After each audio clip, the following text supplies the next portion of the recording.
Dead Man Walking came about when I was invited by Lotfi Mansouri, who was then general director at San Francisco Opera, to write my very first opera for the main stage. A huge honor. I was so excited because I was just in my mid-30s. I'd never had an opportunity like that. And he told me he wanted me to go to New York and work with Terrence McNally.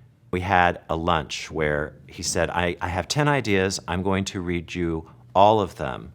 I only really want to do one of them, but it's very important that we both want to do the same project and are both excited about it. So I'm not going to tell you which one it was. I said, oh, okay, hit me. And the first thing he said was Dead Man Walking. All the hair on my neck stood up. I had this shiver, that shiver when you know something is right, and I felt music. I had not read the book. I hadn't seen the movie. I knew about it because it was everywhere. Everyone was talking about it. And Susan Sarandon won the Oscar for Best Actress. We rented the video and we played it and watched it, and immediately I knew it was perfect. One thing I appreciate very much about this score is, of course, Sister Helen she's a religious person, she's a nun. This really happened to her in her life. So she's in this world that's completely foreign to her, trying to bring the spiritual salvation of this man who's asked for her help. Dead Man Walking is a story about a brutal murder of two young people, totally innocent, reasons unclear, and what that does with the victims, with the families of the victims, but also with the murderer. And what I like about this opera is that it talks about this very heavy and intense theme in a very nuanced way. Terrence McNally and Jake Heggie give us the time, by telling the story in all its brutality, but it's also in all its humanity, they let us think. Sister Helen Prejean is a force of nature. She's a true superhero in the world today. She is somebody who looks at injustice squarely in the eyes, with an open heart and a very keen mind, and she works daily to correct it. She works daily to bring a kind of equanimity and love and fire into the world so that there is more love and justice around. Sister Helen Prejean is one of the most remarkable people I've ever met. She's fun, she's human, she's got a great sense of humor. She lives life to the fullest because she knows how precious and precarious it is. She jumped right in, trusted the creative team, and literally became a friend to me and the project right away. I had begun to meet Jake, who would call me on the phone, and I mean, just immediately our spirits were just so in sync. I could tell his heart. I said, Jake, I don't know boo scat about operas. Just make me 2 promises, just 2 things. We can go with this.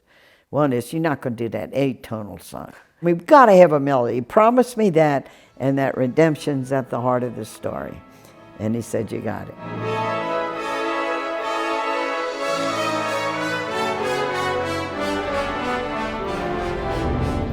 The first thing that Joseph does in the show is rape someone and kill 2 people. That's a really intense way to start off the journey of a character. And then the next time we see him, when he meets Sister Helen, he kind of puts on this confidence. He's sort of got a tough guy demeanor, and he almost thinks he's gonna seduce her or something. And the arc is really intense to get from that to building up this trust with this woman, and finally kind of accepting that forgiveness is a possibility. Our first instinct is to think of it as a piece about the death penalty. And on one hand it is. It tells the story of somebody who has committed a murder and is on death row and is executed at the end. But as I've lived in this and learned more about Sister Helen's story, I find this to be a love story, and actually maybe one of the purest that we know in opera. Against all odds, these 2 people find each other. And even though she sees the horror that he's done, she continues to insist that he is still a child of God. He says, sister, you don't have to come with me to the end.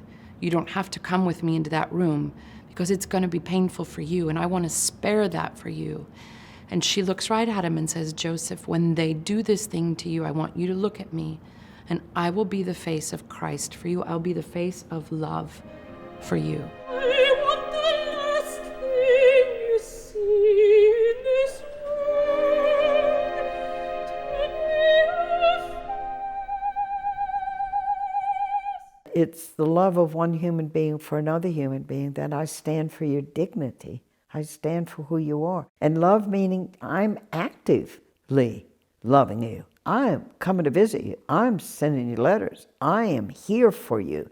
It's what love means. She could have walked away. She could have taken his invitation to be spared the horror of watching a human being die. And she chose to stay by his side. That's an incredible love story. We chose, in this case, for this opera, not to create realistic sets. In the beginning, we are actually in a nunnery, then we go to a community center, and then we end up in the prison. It's that journey that we wanted to bring to the stage in a more abstract way, where video will play an important role. The cameras will film them, and you will see them big on stage, so that you can look into the eyes, into the inside of a character. Sister Helen has a couple of leitmotifs. She has a hymn she sings, and she sings an aria called This Journey, which carries in many, many permutations all the way through. This journey to Christ, this journey to my God.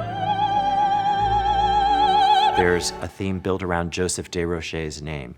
There's a theme built around the actual crime, a rhythmic motif.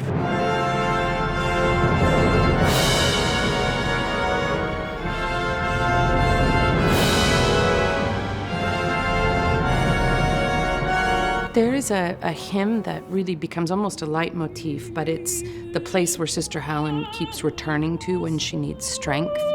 And it's a very simple hymn that feels like something that we've known for decades or generations. It's very simple.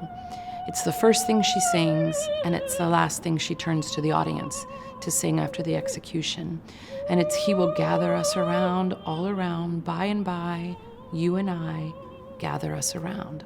Yannick, who's just a genius at leading these things and is going to bring this cast together as an ensemble in a way I couldn't have imagined. All of my singer friends adore him.